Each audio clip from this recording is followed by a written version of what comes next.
यह बेहद लंबी गर्दन वाला जिराफ गलती से चाँद से टकरा गया, जिससे वह सीधे आसमान से गिर पड़ा। जिराफ घबरा गया और देखा कि आसपास कोई नहीं था, तो वह तुरंत वहां से भाग गया। लेकिन कुछ ही देर बाद वह वापस आया। उसने अपने मुंह से चाँद को उठाया और उसे उसकी पुरानी जगह पर रखने की कोशिश करने लगा। हालांकि कई बार प्रयास करने के बावजूद चाँद वापस आसमान में नहीं जा सका, बल्कि बार बार जमीन पर गिर जाता। जिराफ और भी परेशान हो गया। उसने चाँद को यूं ही ऊपर फेंका और भाग गया। अचानक उसे एक सोर की टूटने की आवाज सुनाई दी। डरते डरते उसने पीछे मुड़कर देखा तो पाया कि चाँद टूट चुका था।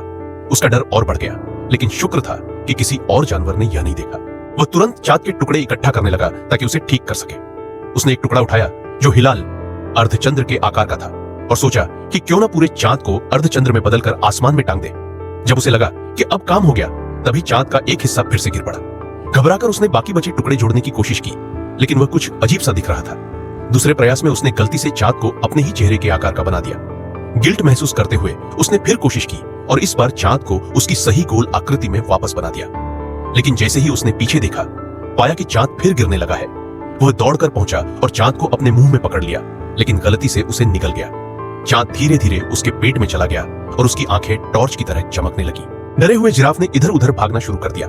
अचानक वह एक पेड़ की शाखा से टकरा गया और टक्कर के झटके से चाँद उसके मुंह से बाहर निकल आया।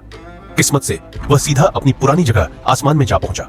उस पल जिराफ चाँद के पास गया और हल्की सी सांस फूकी। डैंडेलियन के फूल उड़कर असंख्य तारों में बदल गए, जो पूरे रात के आसमान में फैल गए।